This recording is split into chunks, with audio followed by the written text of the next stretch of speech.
You ask Tiger to solve. This deals with linear equations with one unknown. The final result is z equals 8.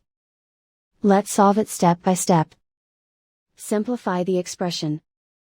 Expand the parentheses. Simplify the arithmetic.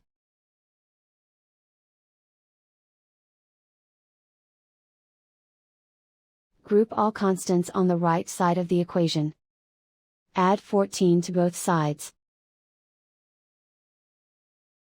Simplify the arithmetic.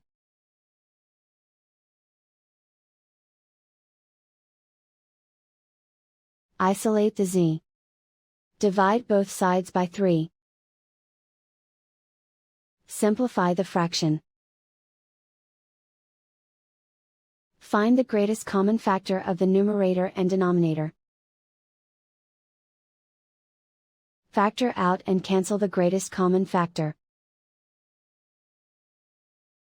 And so the final result is z equals 8.